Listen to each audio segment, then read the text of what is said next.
संसार के दुखों से मुक्त होने के लिए और सुख स्वरूप आनंद में टिकने के लिए ये बहुत जरूरी है कि संसार से आसक्ति हट जाए, संसार से सुख पाने की इच्छा हट जाए। 10 मुख्य बिंदु हैं इसमें, अगर आप समझ पाए तो। पहला है संसार से अनासक्ति बन जाए, संसार से बिल्कुल अनासक्त हो जाएं, बिल्कुल अटैचमेंट वैसी ना रहे। अपना फर्ज पूरा करना है, बस इतना याद रहे कि मुझे अपना धर्म निभाना है। बस मैं यहाँ किसी से कोई अपेक्षा रख कर नहीं बैठा हूं, किसी से किसी तरह की कोई उम्मीद नहीं है। ये पहला। दूसरा, इसमें कोई धर्मों का बंधन भी ना रहे।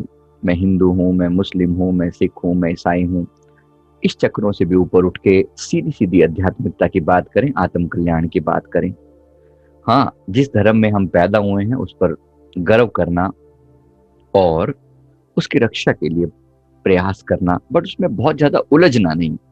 वो जरूरी है, वो कर्म कांड भी जरूरी है, क्योंकि धर्म का एक आधार चाहिए होता है, धर्म का एक बेस चाहिए होता है। इसी तरह सच्चे साधु लोगों की संगति कर पाना, ये भी हमारी एक मुख्य रिक्वायरमेंट है कि सच्चे लोगों की संगति कर पाना। वो लोग जो जिनको साथ बैठने से हमारी आत्मा का कल्याण हो, वो सब साधन हम जुटा पाए। अगर ऐसा किसी पुस्तक से होता है तो उस पुस्तक से कोशिश करें, किसी बुक पढ़ने से कुछ होता है, किसी वीडियो से होता है, किसी ऑडियो से, किसी सत्संग से। मतलब सत्संग मिलते रहना बेहद जरूरी है। इसी तरह चौथा नियम है सतगुरु के प्रति प्रेम, अपार प्रेम। ये जानते हुए कि इस जगत में हमारा अगर कोई अपना है तो वो केवल और केवल हमारे प्यारे सतगुरु हैं या परमात्मा है। मतलब एक ही बात है, उस बात को अलग कभी गिनना ही नहीं है। तो सतगुरु के प्रति प्यार और खुद के प्रति होश, जो हमने बार बार अभी सीखा कुछ समय के अंदर, जो कल भी हमारे गुरुदेव ने हमें जो निर्देश दिए, खुद के प्रति प्यार, आत्मा के प्रति प्यार, अपने प्रति होश बना के रखना। मेरे भीतर क्या घटित हो रहा है, ये ऐसा इंपॉर्टेंट पॉइंट है समझना। मेरे भीतर क्या घटित हो रहा है, मैं अपनी किसी भी चीज के प्रति अनअवेयर ना रहूं। ऐसा कुछ भी ना हो जिसके बारे में मुझे अपने भीतर क्या हो रहा है मुझे पता ना हो।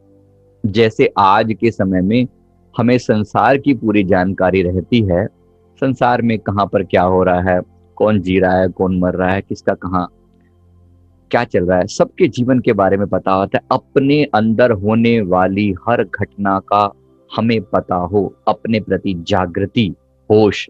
मेरे अंदर आज ये विचार उठा, क्यों उठा होगा ये होश? आज मेरा मूड अपसेट लग रहा है, क्यों लग रहा है? क्या मैं खुद को इतना भी नहीं जानता कि मैं अपने बारे में ये पता लगा सकूं कि मेरा मूड अपसेट क्यों है? लोग कहते पता नहीं आज ऐसा लग रहा है, ऐसा लोग बोलते हैं, पता नहीं ऐसा क्यों लग रहा है। वो पता नहीं का मतलब, इसका मतलब इतना सा है कि हम अपने बारे में क्यों नहीं जानते, हम लोगों के बारे में क्यों पता है इतना, हमें लोगों के बारे में इतना क्यों पता है और अपने बारे में क्यों नहीं पता। इसको समझना और अपने भीतर अवेयरनेस अपने बारे में जरूर लेकर आना। पता होना चाहिए कि मेरे अंदर आज ऐसा क्यों घटित हो रहा है, और हो तो उसके ऊपर विचार करें और समझें अपने आप को। जो खुद को नहीं जानता वो परमात्मा को कैसे जान सकता है? इसी तरह से शांत रहने की कोशिश करें, एज मच एज पॉसिबल शांति में स्थित हो जाएं। हमारे भीतर एक टिकाव आ जाए, एक ठहराव आ जाए, डावाडोल ना हो मन, इधर उधर ना जाए, एक चेतना में स्थित हो जाएं, अपने चेतन अवस्था में स्थित हो जाएं, टिक जाएं अपने भीतर। बहुत डावाडोल हो लिए। ये पॉइंट्स हैं अपने भीतर कल्याण के लिए। और साथ में नाद सुनना, मतलब नाद का जो श्रवण है, जो अनाहत नाद है या परमात्मा का नाम है, उसके प्रति आसक्ति होना, उसके प्रति प्यार होना, भाव होना। क्या हमारा प्यार बना है जैसा आज तक अपने रिश्तेदारों के साथ है, दुनिया के साथ है, अनेक चीजों के साथ हमारा मोह और प्यार है? क्या हमारा सदगुरु के नाम के साथ उतना ही प्यार बना है? एक बार विचार करें इस पर अच्छे से और खुद को उस प्रेममयी अवस्था में लेकर आए जहां हम गुरु के प्रति प्रेम पूर्ण अनुभव कर सकें। इसी तरह से जैसे गुरु के प्रति प्यार का भाव हमारे अंदर आ जाए, और इसके साथ साथ जगत कल्याण की भावना, समस्त कल्याण की भावना कि मैं संसार की सेवा कैसे करूं, अपने अंदर ये भाव जगाना। आज मैं समराइज कर रहा हूँ जो पिछले कितने ही टाइम के अंदर जो भी बातें कही गई हैं, उनको समरी करने की कोशिश कर रहा हूँ कि कौन कौन सी बातें हमने अलग अलग टॉपिक पे कवर करी हैं। वो 10 पॉइंट के अंदर सिर्फ उनको कवर किया है। तो जगत कल्याण की भावना हमारे अंदर कूट कूट कर भर जाए कि मैं यहाँ पर सेवा करने आया हूँ, मुझे यहाँ कुछ देना है। I am here to give. मैं यहाँ कुछ देने आया हूँ। वो क्या है वो देने वाला? वो कौन सी चीज है जो मुझे देनी है, लोगों को बांटनी है? जो सामने वाले की नीड है, मुझे उनकी सेवा करनी है, उन्हें उनका कल्याण करना है, उन्हें आध्यात्मिकता देनी है, उनके शारीरिक और मानसिक कष्ट दूर करने हैं। ऐसा एक दृढ़ संकल्प अपने भीतर लेकर आना कि मैं मुझे वो देना है। और इसके साथ साथ अद्वैत का अनुभव होना। अद्वैत का मतलब क्या? अद्वैत का मतलब है कि मेरे भीतर एकदम ऐसा आनंद उठे जहां मैं अपने को परमात्मा से अलग समझ ही ना पाऊं, अपने आप को भी परमात्मा के प्रति एक रूप को फील करना, और इसी तरह से अपने आप को समस्त जगत के साथ एक फील करना कि सबके भीतर वो एक ही दिव्य ज्योत विराजमान है। उनके प्रति प्रेम का भाव, सबके प्रति प्रेम का भाव। मेरा भाव केवल मुझ तक सीमित ना रहे, मेरा भाव जगत कल्याण हेतु हो जाए। ऐसा मन में एक गहरा संकल्प लेकर आना।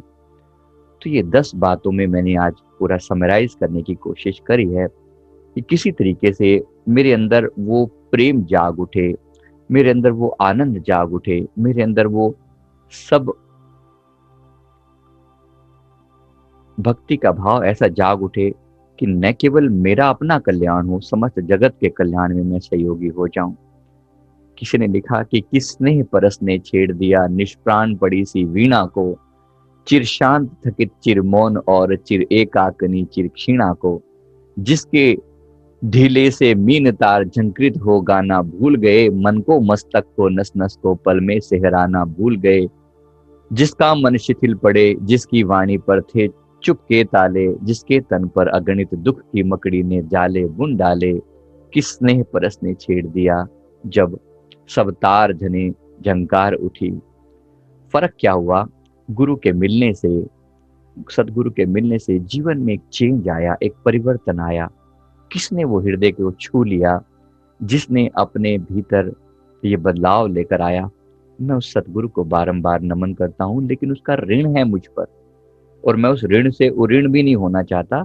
उस ऋण को चुकाने के लिए मैं युग युग सेवा करना चाहता हूँ। ये संकल्प बड़ा गहरा भीतर डाले कि मुझे अपने गुरु का ऋण चुकाना है, मुझे अपने प्यार का ऋण चुकाना है जो मेरे सतगुरु ने जो मुझ पर मुझे दिया है।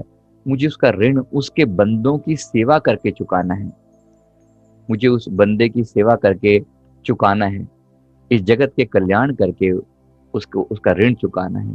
याद रखिए, पहले आत्म जागृति और फिर जगत जागृति, पहले आत्म कल्याण। आत्म कल्याण का एक बहुत गहरा सूत्र है, अपनी याद बनाए रखना, अपनी याद बनाए रखना, अपनी कॉन्स्टेंटली अपने आप को याद कर पाना कि मैं यहाँ पर एक महान उद्देश्य की प्राप्ति के लिए आया हूँ। मैं यहाँ पर एक महा उद्देश्य की प्राप्ति के लिए आया हूँ। अपने भीतर ये याद बना के रखना कि मैं यहाँ पर एक बहुत ऊंचा लक्ष्य लेकर आया हूँ, और मैं एक आत्मा हूँ। इस शरीर का को मैंने एक वस्त्र की तरह धारण किया हुआ है। क्या ये याद हमेशा बनी रहती है? क्या आपके भीतर भी इसी प्रकार ये चैतन्य शक्ति जागृत रहती है? क्या भीतर एक होश बना रहता है? अगर नहीं बना रहता तो इस होश की मात्रा को और उपाय करें बढ़ाने का, क्योंकि यही वो परम प्रयास है जो हमें करना है आत्मा के कल्याण हेतु। तो अपनी कॉन्स्टेंटली सेल्फ रिमेम्बरेंस, और सेल्फ रिमेम्बरेंस को ये समझते हुए कि यही गॉड रिमेम्बरेंस है, पहले अपनी खुद की याद में जिए, तो धीरे धीरे पता लगेगा कि गुरु की याद भी हृदय में बसने लगी है, और समस्त जगत के कल्याण का भाव सहज ही मन में उठने लगा है। और जब ये भाव उठता है ना, तो उसको पूरा करवाने के लिए समस्त देवी देवता, समस्त शक्तियां आपके साथ हो जाती हैं। एक बार जगत कल्याण का भाव मन से उठाकर तो देखो, तो आपको पता चले कि समस्त देवी शक्तियां आपका साथ किस तरह से देती हैं।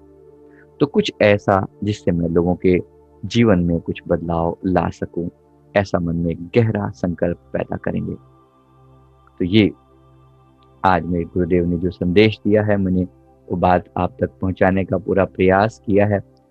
कोशिश ये करना कि हमारा अपने श्वासों में गुरु का शब्द सदा चलता रहे, सदा चलता रहे, और भीतर एक आनंद बरसता रहे, भीतर एक आनंद बरसता रहे। एक बार अपने अंदर आनंद आने लगेगा ना, तो दूसरों के अंदर आनंद ढूंढ पाना आसान हो जाएगा। अपने अंदर आनंद आ गया तो संसार में अपने आप आनंद आने शुरू हो जाएगा। लेकिन पहले भीतर, अपने भीतर पाना है, और फिर समस्त जगत में आपको आनंद का अनुभव ही होगा। यही संदेश मेरे प्रभु जी ने आज दिया। श्वास श्वास सिमरन, आत्म जागृति। सिमरन की याद रख लो, अपनी याद रख लो, गुरु की याद रख लो। ये एक ही बात को कहने के तीन अलग अलग ढंग हैं। जिसको जिसमें सुकून मिले वो करो। किसी को गुरु की याद में ज्यादा आनंद आता है तो गुरुदेव की याद करो, लेकिन ये मानते हुए कि वो मेरे भीतर समाहित हैं, आपके भीतर समाहित हैं। ये मानते हुए कि वो मेरे भीतर समाहित हैं। अंततः परिवर्तन मुझ में आना, मेरे गुरु महान हैं, इसमें कोई शक नहीं, लेकिन उनकी महानता का स्मरण कर करके मैं भी महान हो जाऊं, ये मेरी एक नीड है। गुरु की महिमा गानी है, उनका गुणगान करना है, लेकिन उन्हें अपने भीतर मानकर, अपने आत्मा के भीतर उन्हें स्थापित करके, स्थित करके कि मेरे भीतर जो ये चैतन्य शक्ति है, यही मेरे गुरुदेव हैं। इस तरीके से इस बात को अच्छे से समझते हुए, अलग नहीं समझना। अगर कोई और देवी देवताओं का भी आप नाम जपते हैं ना, जिसका भी जपते हैं, उसको अपने हृदय में मानिए। गणपति जी को याद कर रहे हैं, ये मानिए कि गणपति जी आपके अंदर बैठे हैं। आपकी जो बुद्धि को जो पावर दे रहे हैं वो कौन है? वही गणपति हैं। आपको जो प्रैक्टिकल बना रहे हैं, आपके मूलाधार पर जो बैठे हैं, वो गणपति हैं। इसी तरह से अगर आप देवी की उपासना करते हैं, कि गुप्त नवरात्रि चल रहे हैं, देवी की उपासना अगर आप करते हैं, तो जब कहें कि या देवी सर्वभूतेषु शक्ति रूपेण संस्थिता, जो सबके अंदर स्थित है वो मेरे अंदर भी स्थित है, ये मानते हुए करेंगे, तो आपको अपने ही भीतर, दिल ही के अंदर दिलदार मिलेगा। तभी मिलेगा जब आप अपने अंदर मानेंगे। तो शुरुआत हमेशा इस तरीके से करेंगे। इसको अपने से इस बात को अलग नहीं समझना, क्योंकि जब आप केवल देवी की उपासना करेंगे, उन्हें अलग मानकर करेंगे, कभी भी आप उनके साथ एक रूप नहीं हो पाएंगे। हाँ, वो महान हैं, वो भी हमारी ही तरह एक पावर हैं, एक ताकत है। बस उन्हें अपनी ताकत का एहसास है और हमें एहसास नहीं है। लेकिन जब हम उनको अपने भीतर माने, तो ये मानते हुए माने कि वो, जैसे उन्हें पता है, उन्हें अवेयरनेस है, उनकी अवेकनिंग हो चुकी है, वैसे मेरी भी अवेकनिंग हो जाए। तो इस तरीके से अपने भीतर उन्हें मानते हुए फिर आप करेंगे, तो आपको पाएंगे कि कोई देवी, कोई देव आपसे दूर नहीं, कोई सदगुरु जी भी आपसे दूर नहीं, अपने ही भीतर स्थित हैं वो। ये बात समझ में आ रही है? क्लियर हो रही है? बार बार अलग अलग ढंग से उसी घुट्टी को पिलाना पड़ता है, क्योंकि समझ में आते हुए ही टाइम लग जाता है। कभी मुझे समझ में आने में बड़ा समय लगा था कि वो कैसे हम अपने देवी देवी को अपने भीतर मान सके। जैसे फॉर एग्जांपल, मुझे शुरू में ये लगता था कि भाई, अगर कोई जेंट्स है और वो माँ भगवती की पूजा करता है, तो माँ भगवती उसके उसके भीतर किस प्रकार आएंगी? तो उनको शक्ति के रूप में आना है, शक्ति के रूप में। इस बात को समझिए, क्योंकि शक्ति एक ही है हमारे भीतर। जब हम कहते हैं कि या देवी सर्वभूतेषु शक्ति रूपेण संस्थिता, सर्वभूतेषु, उन्होंने कभी नहीं कहा कि ओनली फीमेल्स और ओनली मेल्स और ओनली बर्ड्स और ओनली ट्रीज, ऐसा कुछ नहीं कहा। उन्होंने कहा सर्वभूतेषु। जो सर्वभूतेषु, सबके बीच में स्थित है, वही, उसको मैं नमन करता हूँ। उसी दिव्य शक्ति को अगर मैं परमात्मा कहूँ तो अलग है क्या? परमेश्वरी कहूँ तो अलग है क्या? गुरुदेव कहूँ तो अलग है क्या? नहीं। गलतफहमियां दूर करें और एक रूपता की तरफ आएं, अद्वैत की तरफ बढ़ें, नॉन ड्युअलिटी की तरफ बढ़ें। जहां दो नहीं है, वहां अनेक कैसे हो सकते हैं? सबके भीतर एक ही दिव्य ज्योत विराजमान है। अगर मैंने अपने भीतर उसको जान लिया तो समस्त जगत में जान लिया जाएगा। और एक समय ऐसा आएगा कि बस सारा संसार में एक ही दिव्य नूर विराजमान होगा। जो मेरे भीतर प्रकट हुआ वो समस्त जगत में होगा। आपकी फ्रीक्वेंसी यूनिवर्स की फ्रीक्वेंसी के साथ एक हो जाएगी। और जब आप यूनिवर्सल फोर्स के साथ एक हो जाएंगे, फिर प्राप्त करने को और जाने को और पाने को क्या रह जाएगा? बिल्कुल वही, जैसे आप परमात्मा हो गए। और क्या करना है? यही पाना है। समस्त जगत के साथ एक रूप हो जाना है, समस्त ब्रह्मांड के साथ एक रूप हो जाना है, और फिर सेवा का भाव मन में बनाए रखना है। उम्मीद करता हूँ आपको मेरी बात समझ में आई होगी। कुछ पल्ले पड़ी है? हाँ जी, समझ में आया कुछ? Okay, thank you very much. सत्र को यहीं पर विराम देते हैं।